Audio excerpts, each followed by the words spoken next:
Ok, rejoignez-moi ici. Il y a cette idée que l'on vit sur une boule toupie, voyageant dans l'espace à une vitesse inconcevable, que l'on ne peut cependant ni mesurer, ni reproduire, ni observer.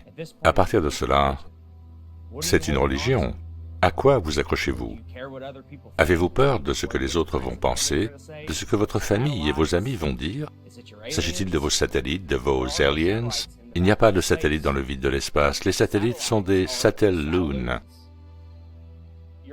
Vos extraterrestres, vous êtes fanatiques des extraterrestres intersidéraux. Si je vous disais que vous pouvez les avoir, sauf qu'ils viennent du même espace, pas de l'extérieur, mais de l'intérieur.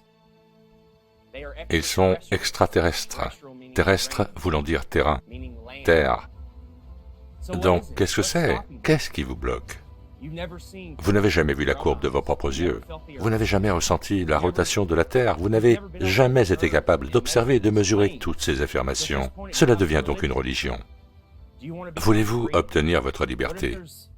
Et s'il y avait des milliers d'autres continents? Et s'il y avait en fait un créateur, que cet endroit a été conçu à dessein, que ce n'est pas un accident? Votre vie changerait-elle? Nous sommes tous censés vivre dans l'abondance. Nous sommes censés être ici avec un but précis, pour apprendre, pour aimer, pour vivre. Être sur une boule qui résulte accidentellement d'un Big Bang, évoluer à partir d'un singe, ce n'est pas ça la vie. Ce n'est pas la bonne manière de percevoir la vie. Vous êtes un accident, vous n'avez pas de but. Qu'est-ce qui vous arrête? Ouvrez les yeux. Il n'y a pas de courbure. 35 km d'altitude, 39 km, elle est introuvable. Où est la courbe? Il est temps de se concentrer, il est temps de se réveiller, il est temps de se libérer.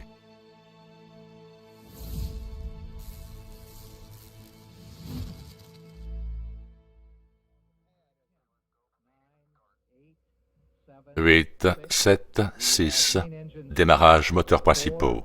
4, 3, 2, 1, et décollage. Décollage de la 25e mission de la navette spatiale qui vient de quitter la Tour. Le 28 janvier 1986, les journalistes de CNN regardaient le lancement de Challenger en direct avec leurs auditeurs. Eux et d'autres médias vous ont raconté que les astronautes sont morts dans l'explosion. Mais comme toujours, il y a toujours un agenda derrière les grands titres des journaux. Ce matin, il apparaissait pourtant qu'il ne pourrait peut-être pas décoller.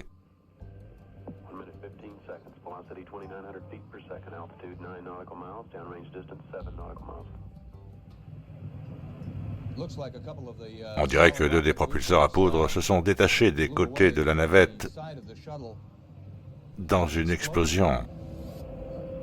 Ici, Flight Control, nous sommes très attentifs à la situation. Manifestement, un dysfonctionnement majeur. Nous avons un rapport de l'officier de dynamique de vol qui indique que le véhicule a explosé. Aujourd'hui est un jour de deuil et de souvenirs. Nancy et moi sommes profondément attristés par la tragédie de la navette Challenger. Nous savons que nous partageons cette douleur avec tous les habitants du pays. Il s'agit véritablement d'une perte nationale. Les 7 astronautes de la NASA censés avoir été tués dans le désastre de la navette Challenger en 1986 ne sont pas morts dans l'explosion et vivent une vie tranquille aux États-Unis. Et beaucoup d'entre eux se cachent à la vue de tous, utilisant le même nom et occupant de hautes fonctions dans les mêmes domaines qu'avant le désastre, selon des preuves explosives découvertes par des enquêteurs. On en a repéré 6 sur 7 d'entre eux. Dans un monde de tromperie, il est facile de dire que cette personne est cette personne. Il y a beaucoup d'éléments de ce type qui brouillent les pistes. Mais 6 sur 7 ont des noms identiques, et la plupart d'entre eux travaillent pour des universités.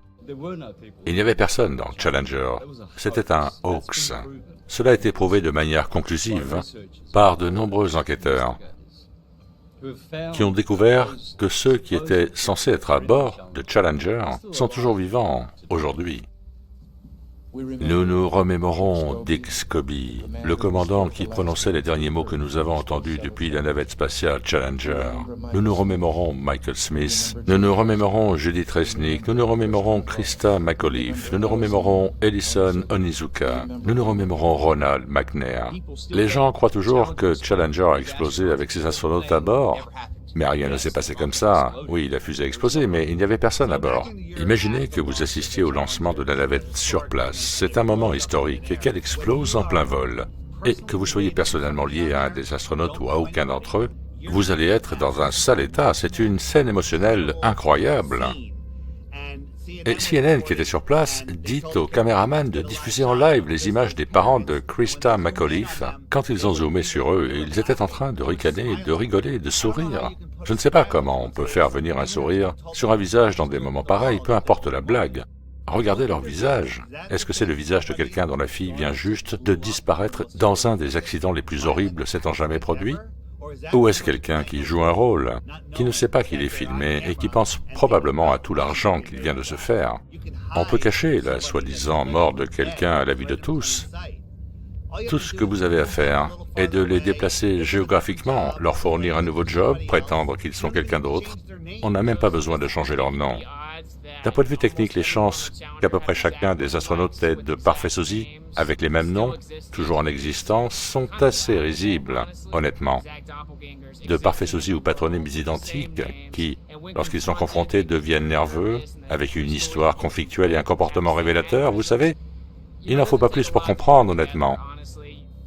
Commençons avec l'ancien astronaute de la NASA, Michael J. Smith, qui a le même nom que ce professeur à la retraite de l'université de Madison dans le Wisconsin. Êtes-vous Michael Smith? Oui. Professeur à l'université? Retraité. Retraité? Oui. Ok, je m'arrête juste parce que... Êtes-vous au courant qu'il y a cette rumeur sur l'Internet? Ce n'est pas moi. Les gens disent... Oui, je sais, ce n'est pas moi, évidemment. Quiconque regarde mes antécédents où je suis né, ce n'est pas moi. Il est intéressant que ce Michael J. Smith, qui était astronaute, ressemble à quelque chose comme moi, plus jeune. Mais pas vraiment, si vous regardez la reconnaissance faciale. Vous n'avez jamais été pilote ou militaire? Non, rien de tout cela. Ok. Et je ne réponds pas aux emails que je reçois probablement 1 ou 2 emails par mois. Vraiment? Oui. Il y a eu ce type qui m'a harcelé et je l'ai confié au FBI. Ok. Mais vous lui ressemblez vraiment, je sais. Mais on se ressemblait il y a quoi? 40 ans? Ah, ok. Ok. Merci. Ok. Michael J. Smith a un look très identique. Les mêmes tempes, la même dentition.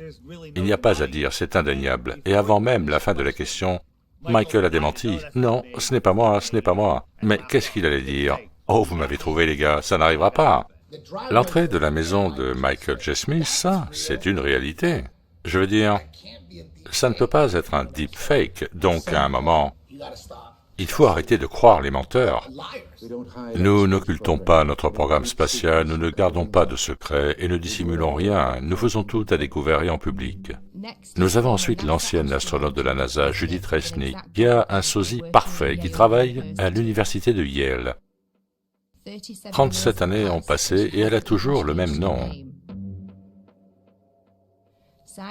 En comparaison, côte à côte, c'est indéniable. Quand elle est approchée, elle a une manière très bizarre de ne pas répondre. Judy, comment allez-vous? Je suis de la presse et j'ai une petite question si ça ne vous dérange pas.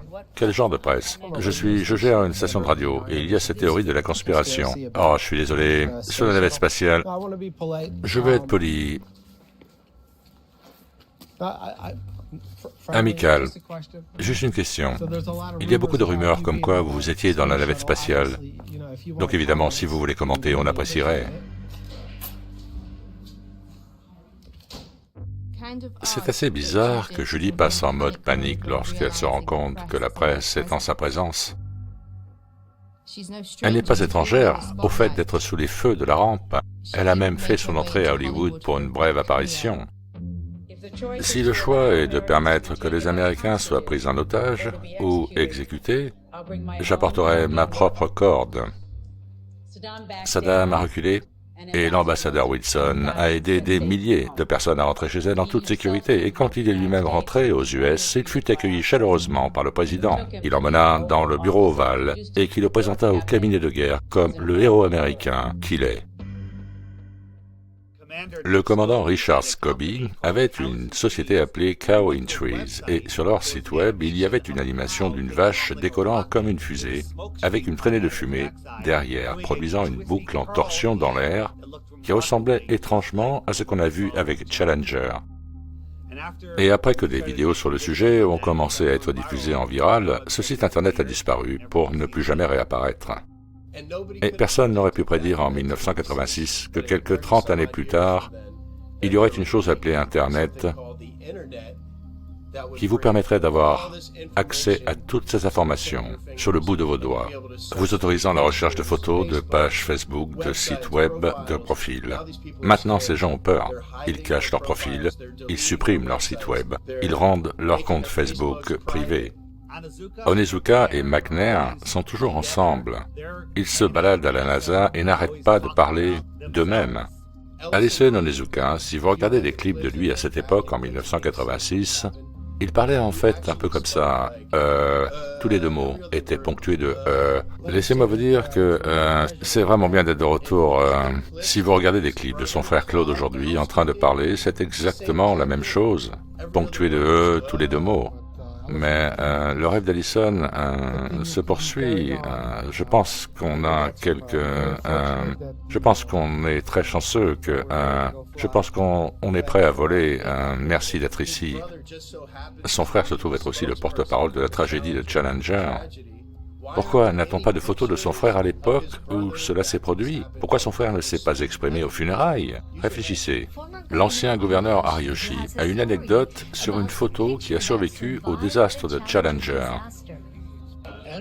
Ellison est venu me voir un jour, il voulait faire une photo de famille. Il voulait l'emmener dans Challenger, puis la ramener et la signer. Mais l'accident de Challenger s'est produit. Et j'ai été vraiment désolé de perdre Ellison. Je n'ai même pas pensé à cette photo. Je pensais que tout venait d'être complètement détruit. À peu près 2 mois plus tard, Lauren Onizuka m'appelle et me dit qu'ils ont trouvé, dans l'eau, que la NASA a trouvé des effets appartenant à Onizuka. Puis elle dit, il y a 2 choses. L'une est une prière de moine et l'autre est un portrait de famille. Alors j'ai dit, oh, ils doivent être dans un terrible état. Après cette explosion et ce séjour de 2 mois dans l'océan, elle me dit, non, c'est en parfait état. Alors je lui dis, amenez la photo, et entre-temps, la NASA a récupéré la photo et fait ce cadre pour nous. Ronald McNair a, de manière pratique, un frère jumeau nommé Carl McNair, qui lui ressemble parfaitement et qui participe à de nombreux événements maintenant, mais qui était introuvable lors de cette explosion. Christa McAuliffe était juste titularisée professeur depuis 3 ans dans cette école, ceci pour planter son histoire. Tous ces gens, les parents, les astronautes, tous ceux impliqués, sont des acteurs de crise. Ashley était présente sur place pour assister au lancement de mardi. Cette vision, dit-elle, la hante toujours. Pourquoi ne suis-je pas parti? Je me suis dit non, je dois le voir. Et alors qu'elle lisait l'invitation de Mike pour le lancement, Ashley nous dit qu'elle ne savait si elle était prête émotionnellement pour ce genre de cérémonie dans sa ville natale. Puisqu'il ne me sera pas possible de vous voir tous en personne, laissez-moi vous dire merci pour votre présence et passer un bon moment. Et j'espère que le spectacle sera beau. George Bush Sr. a sélectionné lui-même l'enseignante Christa McAuliffe. Quelles sont les chances que 30 ans plus tard existe un professeur à l'université de Syracuse avec le nom de Sharon McAuliffe? Je ne peux toujours pas croire que je vais en fait réellement aller dans cette navette. C'est juste que cela me semble impossible. Christa McAuliffe fut questionnée sur ses éventuelles craintes par rapport à ce vol de la navette spatiale. Les gens pensent vraiment que les voyages dans l'espace sont sûrs maintenant. Ils n'ont plus l'impression que cela va exploser ou qu'il va se passer quelque chose. Pour l'instant, je pense que tout ira bien si je vais là-haut. Mais où est Jarvis? Comment se fait-il que nous ne l'ayons pas localisé? Et la réponse est qu'il aurait pu mourir de cause naturelle, d'une crise cardiaque, d'un accident de voiture. 3, 4, 5 ans plus tard que nous n'en saurions rien. Ils ont monté tout cela comme une opération psychologique pour justifier l'arrêt des vols spatiaux habités. Et ils vous tirent les ficelles du cœur avec une couverture émotionnelle qui fait que si vous osez le questionner, vous êtes immoral. Et quand vous vous y intéressez, vous découvrez bien sûr que tous ces gens existent toujours. Il s'agit donc essentiellement d'une version gouvernementale de la protection accordée à la NASA. Notre nation a veillé près de son téléviseur. Dans un moment cruel, notre exaltation s'est transformée en horreur. Nous avons attendu et regardé. Ils ont attendu. et regardez.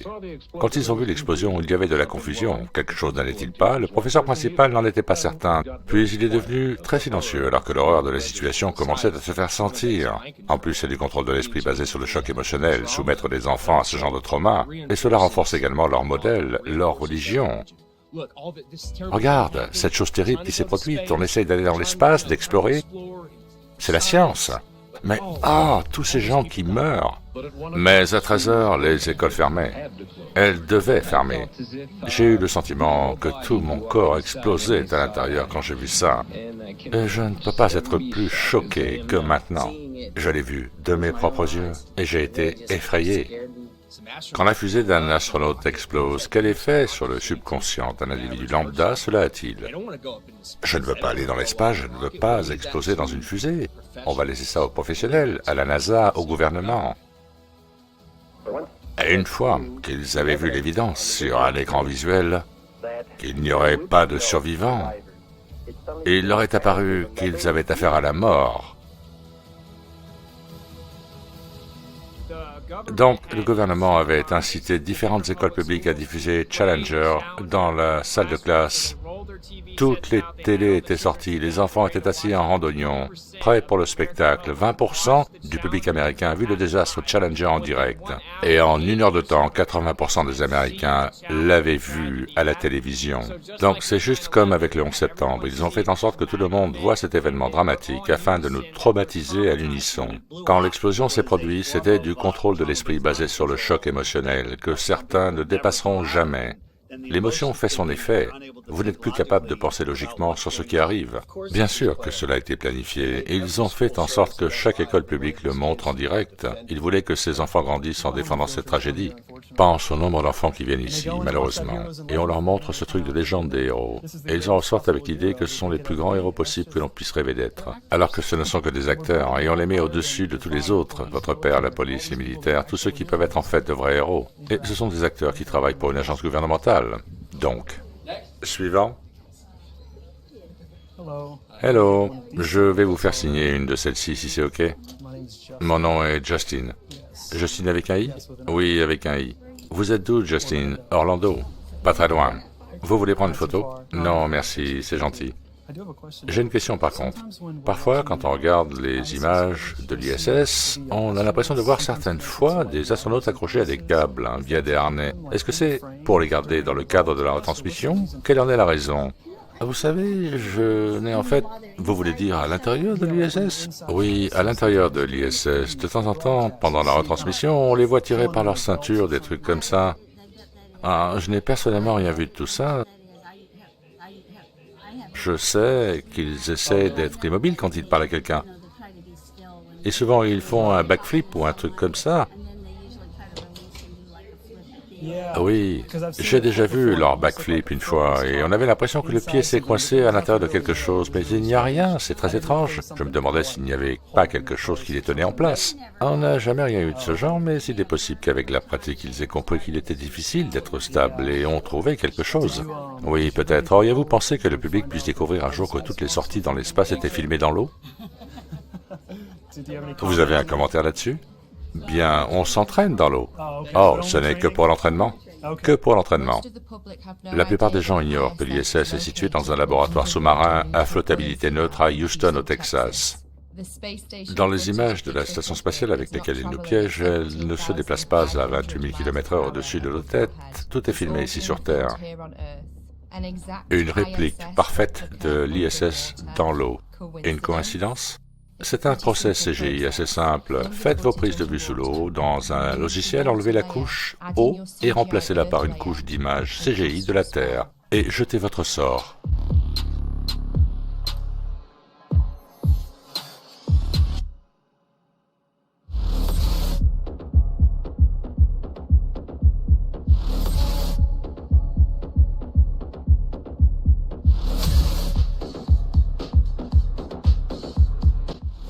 Un, 2, 3. Des bulles dans l'espace. La Station spatiale internationale est une fraude totale, un vrai hoax. Je ne crois pas une seconde que les humains vivent là-haut.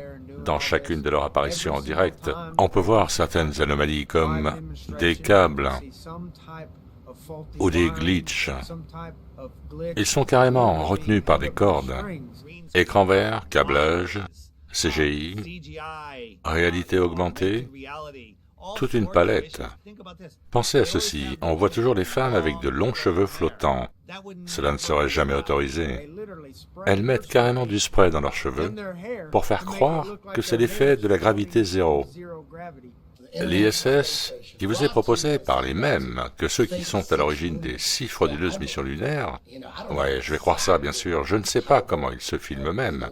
Ils peuvent être dans un vol à zéro gravité et tout faire à partir de là. Je ne suis pas sûr de tout ça, mais je ne crois en absolument rien. Tout ça n'a l'air que d'écran vert de foutage de gueule, je n'y crois pas du tout.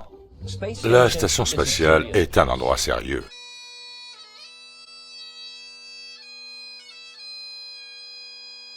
Nous faisons des recherches sérieuses, des recherches scientifiques, des recherches d'ingénierie.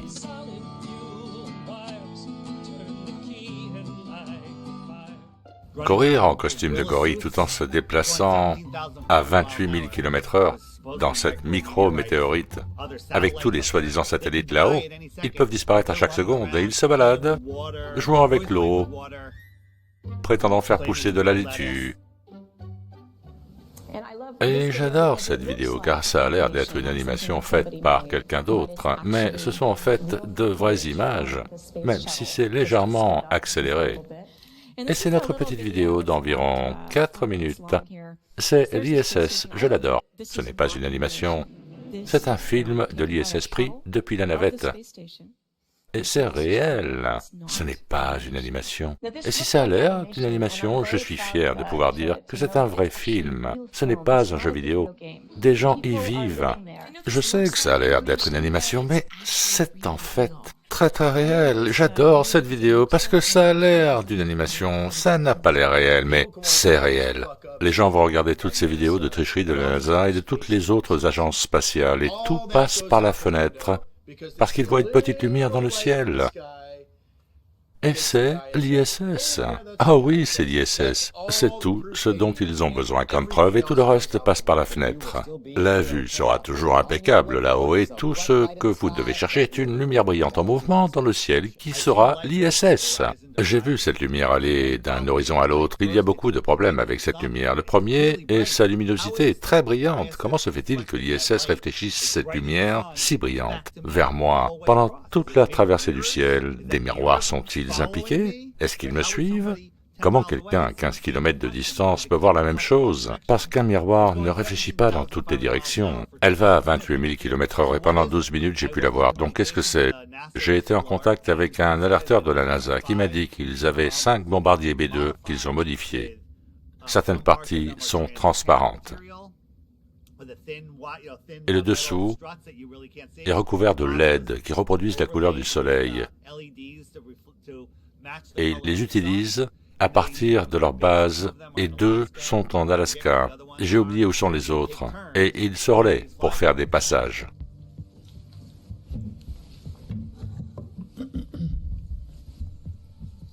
Bonjour, cher commissaire. Aujourd'hui, j'aimerais porter à votre attention une fraude potentielle énorme pouvant se produire dans votre comté. Il y a maintenant des preuves concrètes que la NASA utilise des méthodes visant à tromper grossièrement le public quant à la présence des astronautes dans la Station spatiale internationale. Pendant une retransmission en direct d'une scène par la NASA elle-même à l'intérieur de celle-ci, l'utilisation des câbles de harnais d'écran vert et de réalité virtuelle a été détectée comme permettant d'obtenir l'apparence d'un environnement en apesanteur. Cela pose une question évidente, s'ils sont vraiment là-haut, pourquoi utilisent-ils des techniques hollywoodiennes pour truquer les images? Sont-ils dans l'espace ou sont-ils sous l'eau? Maintenant, ce qui est très intéressant, c'est qu'ils s'entraînent pour les sorties dans l'espace dans une parfaite réplique de l'ISS immergée dans une piscine. Bon, je suis sûr qu'ils ne filment pas ces sorties dans l'espace dans une piscine sous l'eau, ni qu'ils ne les éditent afin de simuler l'espace, ce serait quelque chose, n'est-ce pas? Je demande au commissaire du comté de Brevard d'ouvrir une enquête approfondie sur les pratiques frauduleuses de la NASA, entreprise avec l'argent des contribuables, à qui il coûte 3 milliards de dollars chaque année pour le fonctionnement de l'ISS. Et s'ils n'ont n'ont pas une sacrée bonne explication quant au subterfuge de leurs vidéos, moi et le public souhaiterions avoir une sacrée bonne explication sur la destination de nos impôts. Il est de notre devoir de dénoncer et d'éliminer ce programme frauduleux de l'ISS au gaspillage astronomique.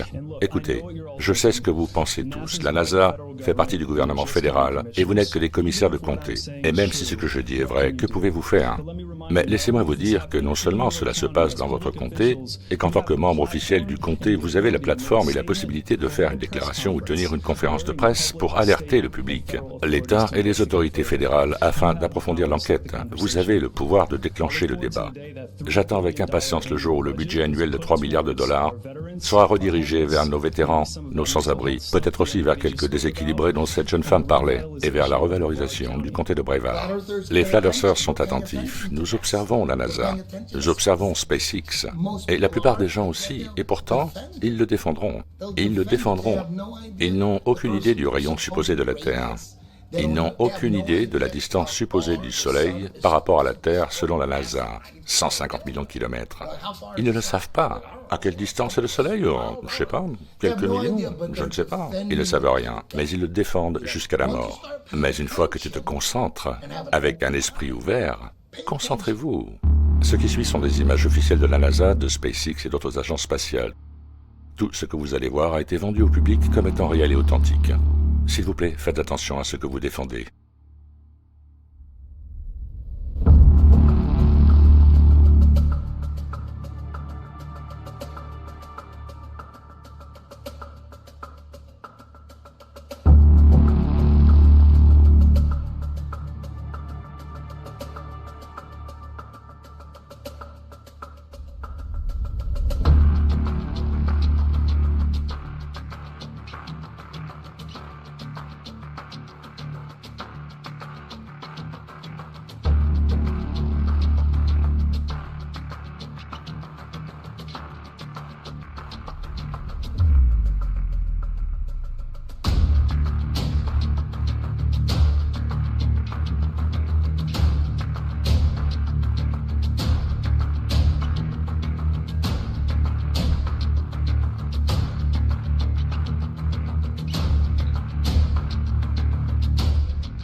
Ce sont les pires images possibles.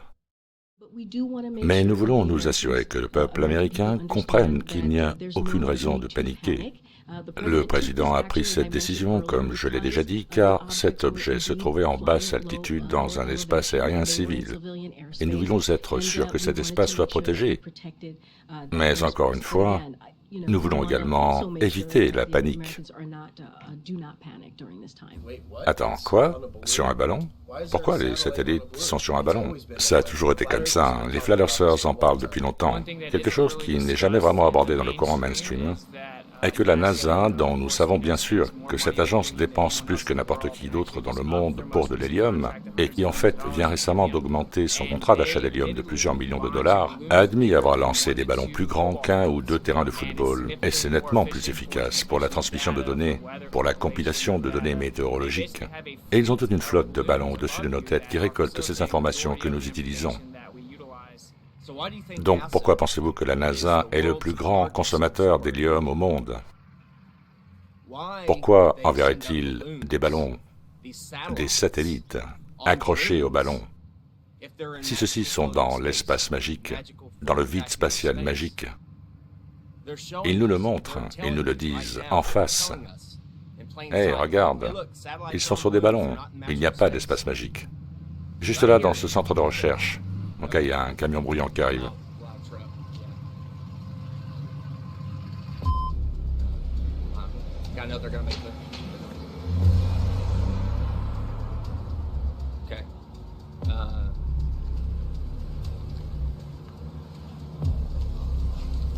Bonjour. Bonjour. Je suis juste en train de filmer. Comment? Je vérifie s'il y a quelque chose que l'on peut voir. Nous faisons juste un documentaire. Nous sommes des journalistes indépendants. Vous me filmez là? On est en zone publique. N'attendez pas qu'on respecte votre vie privée. On a appelé et ils nous ont dit qu'ils ne faisaient pas de visite. Oui, ils nous ont dit pas de visite. Mais bien sûr, vous devez faire preuve de diligence et vous assurer qu'il n'y a pas d'intrus. Oui, je comprends. C'est comme au Johnson Space Center et s'il y a des gardes, ils vous tireront dessus. N'essayez jamais d'y pénétrer. Les satellites Loon nous intéressent, vous connaissez? On ne savait même pas qu'ils existaient de cette manière. C'est sympa qu'ils soient tous lancés avec des ballons. On nous a appris, vous savez, qu'ils étaient en orbite et qu'on les lance avec des fusées. Ça a plus de sens avec un ballon, en fait. Je ne sais pas. À moins qu'il y ait un truc top secret, je ne sais pas. Vous n'avez pas connaissance de lancement de satellites sans ballon? L'idée d'avoir une boîte en chute libre et en orbite autour d'une boule n'est juste qu'une fiction de l'imagination. On n'a pas besoin de ça. Les satellites sont accrochés au ballon depuis les années 50, et ils l'ont toujours été. Ils n'ont fait que mentir sur l'espace. Il n'y a aucune preuve de leur présence dans le vide spatial. Il faudrait qu'ils aient un système de propulsion. Même si vous croyez que la Terre est une boule, vous devez aussi penser que les satellites ne peuvent pas se propulser sans une source de poussée. Ok? Nous savons qu'ils n'ont pas de moteur. Donc, qu'est-ce qui les fait tourner? Cela n'a pas de sens. Puis tu découvres que la NASA détient 98% de l'hélium disponible. Puis tu découvres que les satellites qui se sont écrasés étaient tous attachés à des ballons. Tu peux donc en déduire que les satellites flottent accrochés à des ballons. C'est aussi simple que ça. Si les satellites orbitaient à 28 000 km/h, certains dans un sens et certains dans l'autre, avec 50 000 d'entre eux, il est impossible d'imaginer qu'ils ne se percutent jamais. Et cela ne se produit pas? Allons, les amis, réveillez-vous. Il n'y a pas de satellite et aucune preuve qu'il y en ait. La seule preuve que l'on ait est qu'il flotte accroché à un ballon. Arthur C. Clarke, dans les années 50, a écrit un livre dans lequel il théorise sur les satellites qui tombent autour de la Terre dans une chute sans fin. Peu de temps après, les satellites sont soudainement apparus, tombant autour de la Terre. Maintenant réfléchissez. La Terre tourne sur elle-même à 1600 km/h, alors qu'elle fond sur une orbite elliptique à 106 000 km/h, à la poursuite du Soleil dans une orbite courbée. Et nous arrivons dans le même temps à avoir des satellites géostationnaires, qui, je le rappelle, est un satellite qui reste au-dessus de la même portion de Terre. Il imite donc la rotation, il imite l'orbite, il accélère et ralentit, tout en restant au-dessus de la même portion de Terre, dans une chute sans fin. Aucun sens. Maintenant, c'est ouvertement reconnu qu'ils sont accrochés au ballon. Mais ils le font apparaître comme la nouvelle trouvaille. C'est la nouvelle manière de lancer des satellites, avec des ballons. Ça coûte moins cher, c'est beaucoup mieux. On n'a plus besoin des autres dans l'espace. Les gens commencent à comprendre et c'est pour ça qu'ils en parlent. La majorité des transmissions que nous utilisons pour notre téléphone portable, notre soi-disant TV par satellite, proviennent toutes de tours au sol. Toutes les transmissions passent des tours au sol à celles en élévation. Et bien sûr, il y a des câbles souterrains et sous-marins, ce qui représente 99,9% de toutes les transmissions. Ce n'est donc juste qu'une façade dans l'esprit des gens, que ce sont des boîtes en métal virevoltantes qui vous procurent vos données. Rien de tout ça n'existe. Oh mon Dieu, il faut que j'appelle mon frère.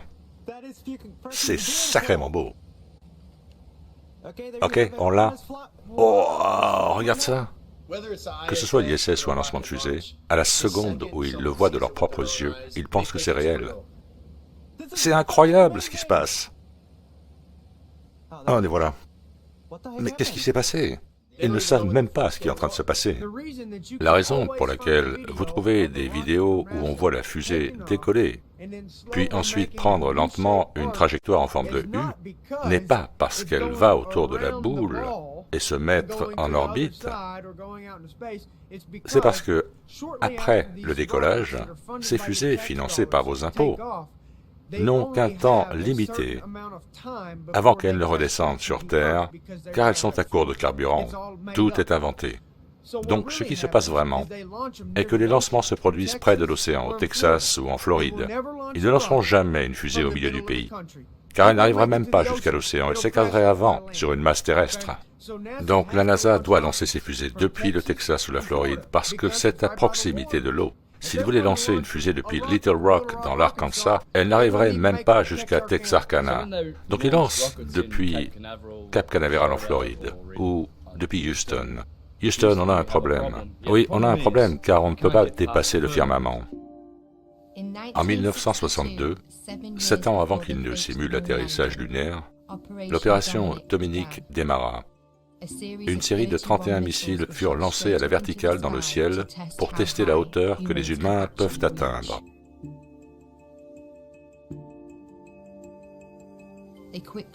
Ils ont très vite compris qu'elle était très faible.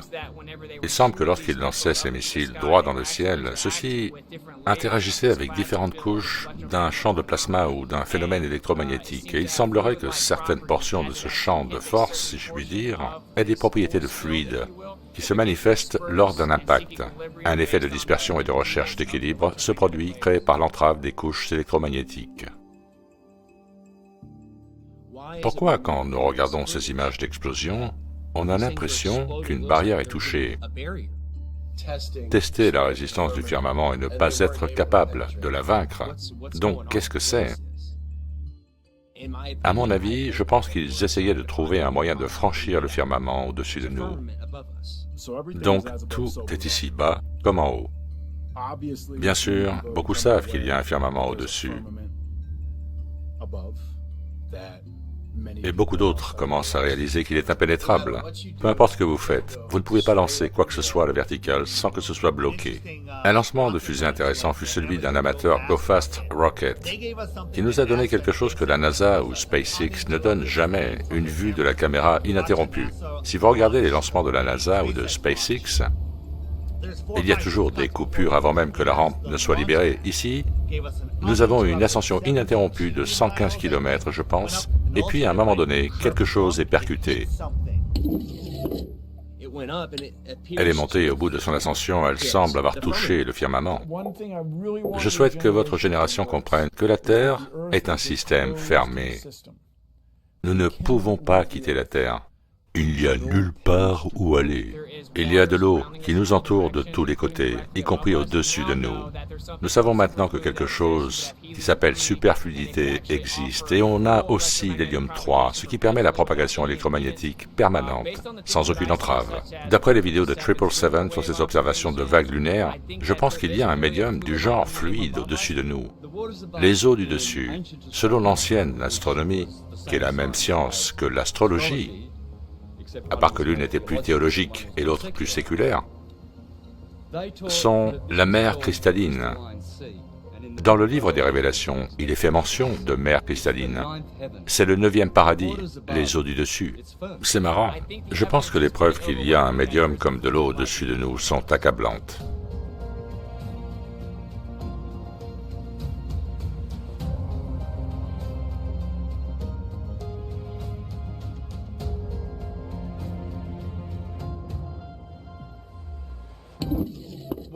Ce que je peux vous assurer est que l'eau au-dessus de nous est à niveau, comme tout corps d'eau qui trouve et maintient son niveau.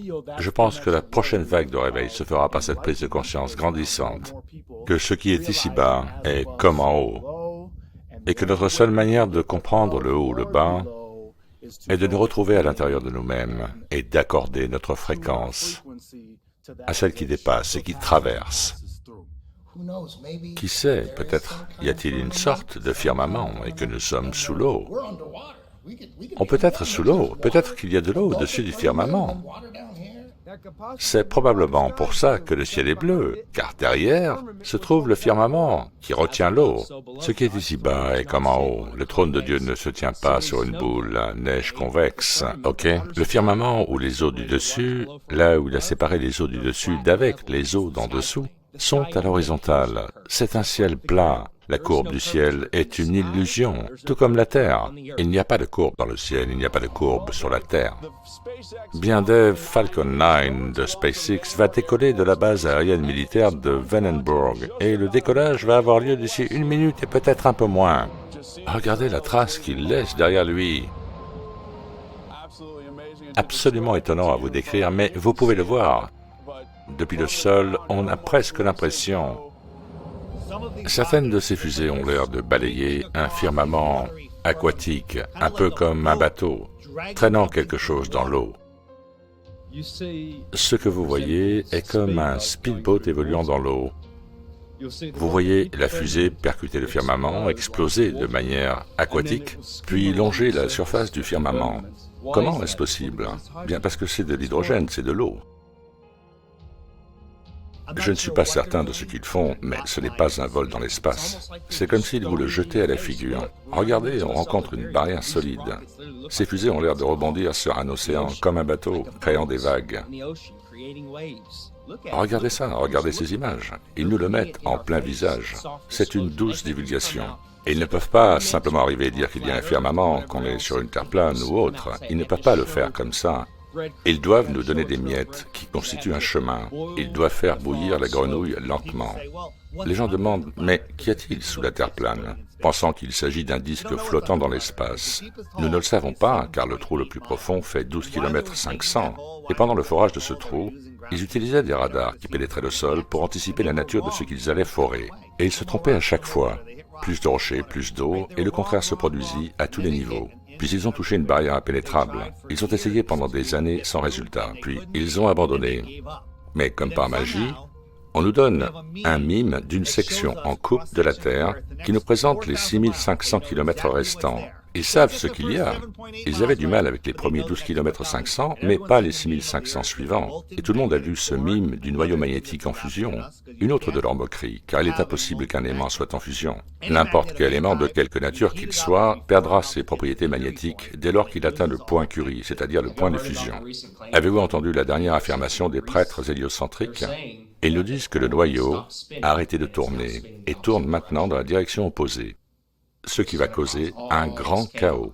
Ce matin, nous apprenons un changement au niveau du noyau interne de la Terre. Ça ressemble à un scénario hollywoodien, mais des scientifiques disent que le noyau interne de notre planète, qui est déconnecté du reste, des couches terrestres, pourrait s'être arrêté de tourner, pourrait même avoir inversé sa rotation. Que cela veut-il dire?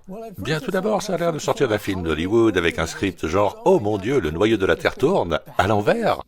Comment savent-ils ça? Je veux juste savoir comment ils peuvent savoir que le noyau tourne. S'ils n'ont pas pu aller plus loin que 12,5 km, comment est-ce possible? Nous n'avons, nous les humains, pu creuser que jusqu'à cette profondeur. Comment connaissent-ils ce qui se trouve 4800 km plus bas? Ça n'a aucun sens. Si vous observez la décomposition d'un champ magnétique, vous avez quelque chose qui s'appelle le plan d'inertie ou le mur de bloc. C'est là que nous résidons. Nous vivons à l'intérieur d'un champ magnétique et vous ne pouvez pas descendre plus bas que là où se produit la réciprocité de l'énergie du champ magnétique. Nous savons que le forage le plus profond est de 12 km 500, ce qui correspond apparemment à la profondeur maximale des fosses sous-marines comme la fosse des Mariannes. Donc je le vois comme ça, nous vivons sur un plan d'inertie à l'intérieur d'un champ magnétique qui en fait l'objet de tout un tas de dénominations si vous le rapportez au tore. Et bien sûr, toute cette théorie qu'il y a un noyau magique en magma fait de nickel et de fer qui tournoie à une vitesse différente que celle de la Terre est une fiction complète provenant de spéculations sur des activités sismiques. Et en fait, si vous allez plus loin, ils vous disent que tout cela est à l'origine du champ magnétique et de ce qu'ils appellent les courants convergents. Vous avez aussi le champ géomagnétique qui vient du modèle géodynamique qui dit qu'en fait, vous avez un champ magnétique symétrique qui vient du noyau. Et comme c'est une sphère, vous avez le même champ magnétique au nord comme au sud.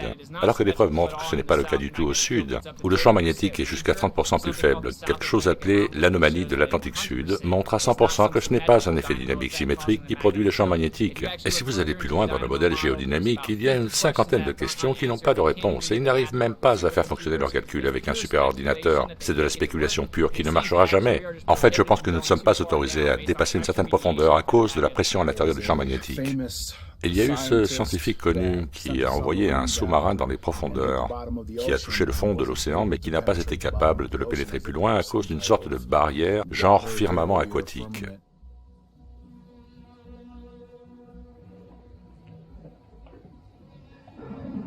L'un des endroits les plus étranges se trouve sur le fond de l'océan et ne fut découvert que dans les années 90. Cet homme fut l'un des rares à l'avoir vu en personne. Sans aucun doute, l'une des choses les plus étonnantes que j'ai jamais vues au fond de l'océan et que j'ai filmé au large du golfe de Mexique. Je savais qu'il y avait quelque chose plus loin, mais je ne pouvais pas dire exactement quoi. Mais cela ressemblait à une bande sombre, et alors que l'on s'en approchait, elle se transformait en une sorte de beignet. J'ai vu ce beignet qui était noir en son centre. Qu'est-ce que c'est que cette histoire? Et au fur et à mesure que nous nous en approchions, je remarquais des sortes d'anguilles au-dessus de cette bande noire. Puis en regardant de plus près, je vis un clapotis d'eau qui arrivait sur le rivage, et que celui-ci était composé entièrement de mollusques. Et à l'intérieur de cet anneau de mollusques se trouvait un lac. Et là, je me suis dit, attends une minute, je suis déjà sous l'eau. Quand je suis passé au-dessus de ce lac et que j'ai essayé de descendre, il y a eu comme un rebond. C'était tellement super salin et dense que le sous-marin ne pouvait plus descendre. Et on a carrément rebondi. Et alors que l'on rebondissait, nous pouvions voir des ondulations arriver jusqu'au rivage. C'est à cause du firmament. C'est ferme. Je pense que nous vivons sur un plan et tout est vibration. En fin de compte, nous devons devenir maîtres de ces vibrations. Nous devons évoluer à travers ces dimensions. Je veux dire, c'est le plan en 3D, c'est donc physique.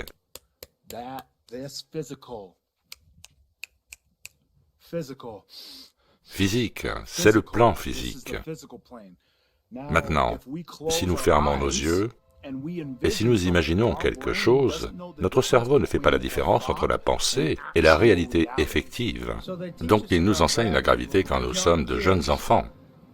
Car quand on est un enfant, on croit tout ce que l'on nous dit. Ils nous disent que la gravité a été découverte par Isaac Newton, qui, à l'âge de 23 ans, avait déjà découvert la gravité, inventé le calcul infinitésimal et la trigonométrie. Bien, je vous dis tout de suite, rien de tout cela ne s'est produit. La gravité n'est qu'une théorie et une excuse. C'est très simple. S'il y avait une force suffisamment puissante pour retenir les océans sur la planète, nous devrions tous être collés au sol. Cette force peut retenir des gratte-ciel, des tanks, des navires sur sa surface, mais elle ne peut pas retenir un ballon d'hélium qui s'envole, tout comme la fumée. Tout devrait être plaqué au sol, comme aimanté. S'il y avait une force qui maintient les océans, cela n'a aucun sens. Une fois que l'on s'intéresse à la gravité et que l'on essaie de prouver qu'elle existe, on se rend compte qu'il n'y a aucune preuve, et qu'il n'y a que des preuves sur la densité, la flottabilité et l'électrostatique. L'électrostatique est quelque chose de prouvé. Nous savons tous que le positif et le négatif s'attireront mutuellement. Donc la Terre a une charge négative ou neutre, et tout ce qui est au-dessus a une charge positive qu'elle attire. Tout ce qui existe est électrique. Rien dans notre monde ne peut exister sans être électrique. C'est en fait la force unificatrice qui maintient les choses ensemble. Et tout trouve son équilibre basé sur ce principe. Tout trouve sa place que par sa nature électrique, dans l'environnement électromagnétique dans lequel nous existons. Et quand tu vas plus loin là-dessus, tu découvres qu'à petite échelle, l'électrostatique est nettement plus puissante que la prétendue gravité. La magnitude est supérieure à 10 puissance 36 pour être précis. Donc en fait, toute existence est électrique. Tout ce qui tombe au sol, ou le contraire, trouve son équilibre par rapport au phénomène électrostatique. Et on peut en fait le tester en utilisant ce qu'on appelle un moteur Corona, avec lequel, quand on manipule l'électrostatique, on peut mettre des choses en lévitation, les faire monter ou descendre, et on peut aussi modifier leur vitesse de descente. On peut également manipuler le poids de l'objet, juste en manipulant l'électrostatique. Et c'est comme ça que la science doit fonctionner, en faisant une expérience qui vous montre la cause de l'effet, et que l'on peut manipuler l'électrostatique et provoquer les effets d'accélération vers le bas, communément nommés gravité. Bien sûr, je n'ai jamais vu un test qui manipulait l'espace-temps. Vous ne le verrez jamais non plus. Ça n'existe pas. Tout le monde pense que si les choses tombent, c'est à cause de la gravité, alors qu'en fait, tout ce qui existe est électrostatique. Donc, tout ce qui chute cherche son équilibre, qu'il trouvera au sol, où sa charge va se disperser ou s'y répandre. Donc, on a une charge positive ici et une charge négative sur la surface de la Terre, sur le sol. C'est ce qu'on appelle la mise à la Terre. Et on introduit une charge positive qui retourne tout de suite vers le bas pour trouver son équilibre. Cela montre le comportement des objets quand ils tombent au sol Et c'est à cause des forces électriques qui les amènent à trouver leur stabilité sur Terre. Cela était connu dès les années 50, même avant, et cela nous a été caché, car si nous, les humains, avions accès à l'énergie libre, au déplacement libre, qui nous permettrait d'explorer, nous découvririons ce qu'est réellement notre monde et notre vraie place dans celui-ci. C'est la raison principale. Pourquoi nous cache-t-il la Terre plane? Pourquoi? Quel en est le motif? Le motif est de nous maintenir abrutis, ignorants de là où nous sommes, ignorants du vrai pouvoir que nous avons et ignorants de notre vraie liberté.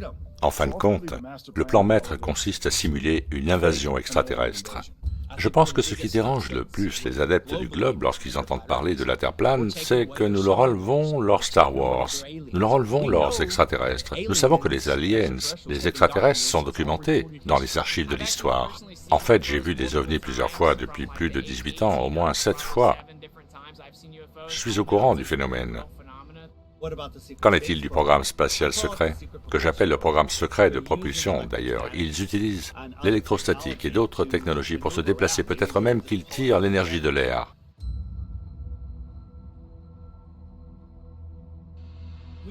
Ça remonte, je pense que c'était Reagan et son fameux discours aux Nations Unies parlant de l'unité du monde face à une menace universelle. Peut-être avons-nous besoin d'une menace universelle extérieure pour que nous reconnaissions nos liens communs. Il m'arrive de penser à la rapidité à laquelle nos différences partout dans le monde disparaîtraient si nous étions confrontés à une menace extraterrestre venant d'ailleurs. Ils savaient déjà à ce moment-là que c'était le meilleur moyen, le moyen le plus efficace pour unifier les gens à l'idée d'un gouvernement mondial unique. S'il y avait soudainement une menace pour notre monde, venant d'une autre espèce, d'une autre planète, en dehors de notre univers, nous oublierions tous les petits problèmes locaux que nous avons entre nos différents pays et nous comprendrions une fois pour toutes que nous sommes tous des êtres humains, ensemble ici sur Terre. Mais je ne suis pas en train de dire que nous devrions attendre une menace alien. Mais je pense qu'entre nous, nous pouvons faire en sorte que cette prise de conscience ait lieu. Nous avons obtenu quelques images du disque volant dans le hangar. Le nom de code de ce projet est une clé. Il a été conçu pour que l'homme puisse voler. Nous avons demandé aux scientifiques en charge du projet quel était le système de propulsion de l'engin, mais ils n'ont pas dévoilé ce qu'ils appellent information confidentielle. Quant à savoir quelle est la part de l'homme ou de quelque chose que vous ne comprendriez pas est une excellente question, mais je pense qu'ils ont simplement procédé à l'ingénierie inversée d'une ancienne technologie qu'ils ont cachée au MAS, donc nous n'en avons aucune idée. Et on peut en revenir aux Allemands qui expliquaient qu'il s'agit de propulsion électromagnétique, et avec la propulsion électromagnétique, on peut réaliser le vol perpétuel, on peut défier la physique, on peut obtenir toutes sortes de modifications du mouvement angulaire en un clin d'œil. Une technologie créée par l'homme que nous ne comprenons pas encore, je ne sais pas, peut-être. Y a-t-il d'autres humanoïdes, d'autres aliens, peu importe leur nom, qui viennent de cette direction ou de cette-ci, mais de là-haut? Je n'y crois pas. Les ovnis sont réels, vous ne savez juste pas d'où ils viennent. Ils ne viennent pas de planètes lointaines situées à des trillions d'années-lumière, ils viennent d'autres terres et peut-être même de sous l'océan. Je pense personnellement que le gouvernement est si diabolique qu'ils élaborent tous les types de plans possibles pour manipuler les gens en vue d'un gouvernement mondial unique, ce qu'ils appellent le nouvel ordre mondial. Une façon qui leur permet de manipuler les gens est de détruire des villes à l'aide de missiles, de lasers et toutes sortes de bombes destructrices, et le mettre sur le dos des aliens, des extraterrestres. Ils peuvent nous dire, ils arrivent, alors que c'est notre propre gouvernement. L'homme a inversé le processus d'ingénierie, donc nous avons cela aujourd'hui. Nous savons que le gouvernement dispose de cette technologie. S'ils simulent une invasion extraterrestre, ils auront le nouvel ordre mondial qu'ils veulent. Et ils ont testé avec les confinements Covid. On a compris qu'ils avaient menti sur à peu près tout, pour faire avancer un plan de contrôle total. Nous n'avons jamais été aussi près de la Troisième Guerre mondiale et tout le reste. Et maintenant, le seul moyen pour eux d'obtenir exactement ce qu'ils veulent, c'est-à-dire remplacer la chronologie, accélérer la chronologie, est de simuler une invasion alien. Et au moment où ils le feront, les gens vont paniquer. Le gouvernement va arriver transformé en un gouvernement mondial unique. tous les gouvernements s'unifiant pour combattre la menace venue de l'espace. Puis nous serons tous enfermés d'une manière très difficile à imaginer. Et il nous faudra être conscient des virus des extraterrestres. On a déjà tellement la trouille des soi-disant virus humains. Et si on a peur des virus aliens, on est foutu. Donc ça, je pense que c'est le but recherché. Et il est assez facile de voir à quoi ils se préparent quand ils nous disent « Il y a un vaisseau mère dans notre espace ». Non, ferme-la. On a cette technologie depuis des années. Ils ont dirigé notre attention vers le haut pour l'éloigner des terres extérieures, des zones extraterrestres. Quand quelqu'un parle d'extraterrestres, qu'est-ce que cela veut dire? Cela veut dire terrain supplémentaire. Donc on est plus enclin à imaginer que le monde est plus grand que nous le pensons, à mon avis. Plutôt que les êtres aient pu voyager pendant des millions d'années-lumière pour arriver ici, je pense qu'ils ne nous laisseront pas aller au-delà de l'Antarctique. Ils ne le feront pas. Et ma série préférée de toutes est L'attaque des Titans. Et je pense qu'ils nous passent des messages à travers les séries, dont celle-ci. Comme quoi il existe un potentiel pour d'autres terres en dehors de celles que nous connaissons. S'il y a plus de terres, alors pourquoi payons-nous 1500 $ par mois pour vivre? Ou comme en Californie où les gens payent 3000 ou 4000 $ par mois? Pourquoi devrions-nous subir cela? Si tout notre monde peut être contenu dans l'État du Texas, maintenant avec plus de terres dans d'autres endroits, bien sûr, cela a plus de sens. Vous pouvez toujours avoir ce consentement, cette croyance, quel que soit le nom que vous lui donnez. Vous pouvez toujours l'avoir sur une terre plane. Vous n'êtes pas pris au piège dans une boule de neige. Je pense très honnêtement que le gouvernement nous cache des zones terrestres. Il pourrait y avoir des milliers de continents. Il y en a certainement plus que 7. J'en mettrai ma main à couper.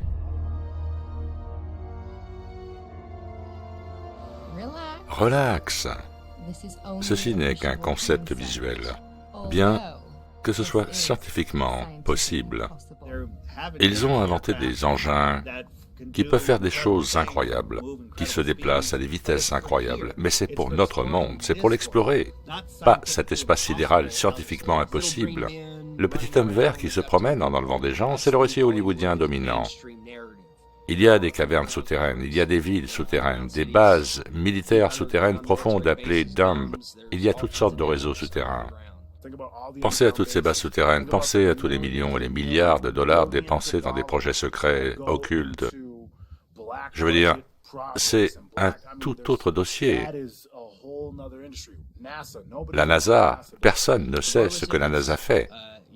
Qu'il s'agisse d'un canular du gouvernement pour nous contrôler et nous priver de nos droits, ou du projet Bluebeam, sachez que ces engins ne viennent pas de l'espace sidéral ou du vide magique de boules flottantes. Ils viennent de l'extérieur, mais pas de là-haut. Ils viennent de la zone externe. Les extraterrestres viennent de cette zone externe, donc ils ne viennent pas de là-haut. Il y a un firmament là-haut, et on peut le voir avec les fusées qui rebondissent dessus comme sur de l'eau. Ils vous montrent régulièrement que rien ne vient de l'au-dessus, mais que tout vient des à-côté. J'ai récemment obtenu des informations de la part de quelqu'un de l'armée, selon lesquelles, dès 1992, ils étaient capables de faire de l'holographie ou des hologrammes avec des hologrammes acoustiques utilisés avec une manipulation magnétique de la lumière qui se reproduit de manière très réaliste dans tout le spectre de formes et de dimensions. Donc, j'encourage chaque personne qui commence à voir cette activité dans le ciel de toujours garder à l'esprit que cela pourrait être une technologie hologramme faite pour manipuler vos émotions, vous mettre dans un état de peur. Et nous avons bien sûr averti les gens. Il y a déjà 7-8 ans que Bluebeam nous a été présenté comme un avertissement via la secrétaire de Von Braun, et que ce serait la dernière carte. Il me répétait encore et encore. Et la dernière carte, la dernière carte, la dernière carte sera la menace extraterrestre. Bien, à cette époque, j'ai un peu rigolé quand il parlait d'astéroïdes, et lorsqu'il a parlé d'extraterrestres, j'ai su que je n'allais pas aborder ce sujet. Et maintenant, nous entendons aux infos, juste aujourd'hui, qu'ils ont glissé un nouvel ennemi, et cette fois, on va devoir protéger nos satellites. En d'autres termes, nous devons avoir une raison quelconque de dépenser ces milliards de dollars à perte sur un système d'armement spatial dans l'espace. Tout ceci n'est qu'un mensonge. Un mensonge, une invention. Et Wernher von Braun essayait de me le faire comprendre au début des années 70, jusqu'au moment de sa mort, en 1977. Ce qu'il m'a dit est qu'il y avait un effort soutenu en place. Il n'a pas mentionné le calendrier, mais il a dit que les choses allaient s'accélérer plus vite que quiconque ne pourrait l'imaginer. et que la dernière carte qu'ils avaient en main était celle de l'ennemi extraterrestre. L'intensité avec laquelle il dit cela me fit réaliser qu'il savait quelque chose qu'il n'osait pas dire. Il avait peur d'en parler. Il ne me donnait pas de détails. Je ne suis pas sûr que j'aurais pu absorber tous ces détails ou même les croire s'il avait consenti à me les donner en 1974. Mais il n'y avait aucun doute que cet homme savait et devait le savoir, comme je l'appris plus tard. Le regard dans ses yeux m'a fait réaliser qu'il savait que quelque chose d'énorme se passait, un énorme secret qu'il ne pouvait pas dévoiler. Ce sera probablement leur dernière carte, je pense. Je pense que c'est leur direction. Ils ont la technologie, des trucs très avancés que ces familles élites nous ont cachés depuis des millénaires. Et ils ont aussi des brevets pour ces trucs, tout un tas de documents, des brevets émanant du gouvernement US, russe, allemand. Ils ont tous des plans, des brevets, qui datent des années 1900, pour fabriquer manuellement ces machines. Et pourquoi les construisent-ils? Pour quelle raison? Quel est le plan? Si ce sont des engins spéciaux qui viennent d'en haut, alors pourquoi l'homme a-t-il besoin de les construire ici bas pour nous faire peur? Pourquoi l'homme doit-il créer la technologie Bluebeam pour, bientôt à l'affiche, générer cette peur? Parce que rien de tout cela ne vient d'en haut. Rien de tout cela n'est dû au hasard.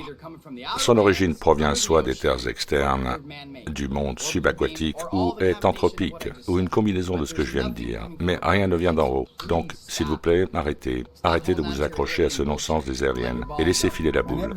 Mon nom est Joseph Spencer. J'étais connu comme un homme en noir. Après 7 années au service de la CIA comme agent de contre-espionnage, j'ai été recruté pour une nouvelle mission au sein des services de renseignement dans le cadre d'opérations très secrètes. J'étais au courant du projet de budget noir, mais je n'ai jamais su dans quel contexte il s'inscrivait, en raison du secret qui régnait au plus haut niveau. Même le président s'est vu refuser l'accès aux rouages internes, et des milliards de dollars étaient versés dans des projets noirs, dont les opérations ne subissaient aucune supervision ou intrusion. L'autonomie est totale. Ces opérations s'occupaient principalement de technologies militaires avancées, dont la plupart proviennent de l'ingénierie inversée, pratiquée sur des engins étrangers récupérés, qui se sont soit écrasés ou été abattus par notre armée.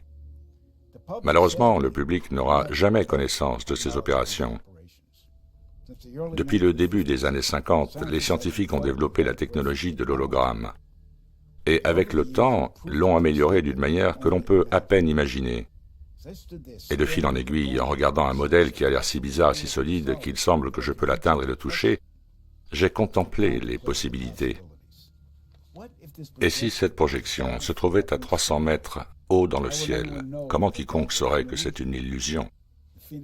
L'engin de lumière finlandais que des milliers de gens ont vu fut le premier test aérien à grande échelle fait sur le public, qui fut un succès au-delà des attentes. En octobre 1938, Orson Welles diffusait son émission « La guerre des mondes » au public américain, dont la réalité apparente a rapidement mis la population en panique. Les citoyens terrifiés se sont empressés de quitter la ville en masse. L'Amérique fut facilement trompée par une ruse très simple. En 2024, le monde sera témoin d'une invasion massive d'extraterrestres. Des milliers de projections d'hologrammes de vaisseaux de guerre aliens couvriront le ciel, ce qui sèmera la panique dans la population. De véritables engins militaires parmi les hologrammes infligeront de réels dommages aux zones habitées pour vendre l'histoire. Dans le chaos humain qui s'ensuivra, un gouvernement mondial unique sera immédiatement mis en place sans aucune résistance de la part des peuples. Ce sera le nouvel ordre mondial. Une fois que cela se produira, nous serons, en tant que peuple, condamnés à l'esclavage et à une dépopulation accélérée. Ceci étant dit, le seul espoir de salut pour l'humanité est d'acquérir et de diffuser la connaissance de ses activités et agendas. Résister, riposter et dominer cet imposant ennemi. Le moment est venu. Le moment est venu. Le moment est venu.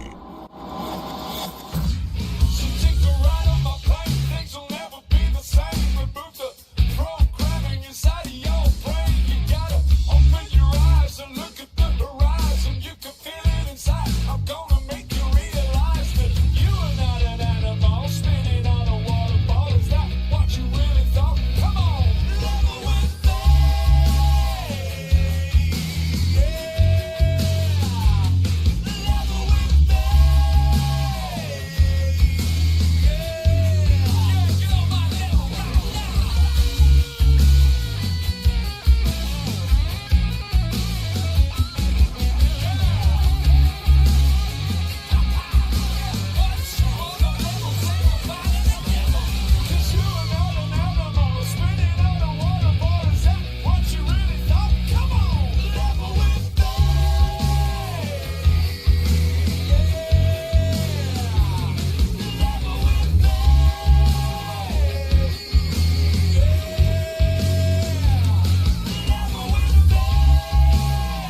pourquoi des gens riches et puissants ne veulent pas que vous ayez conscience du Créateur, Dieu, parce qu'un homme conscient de la création ne peut pas être contrôlé.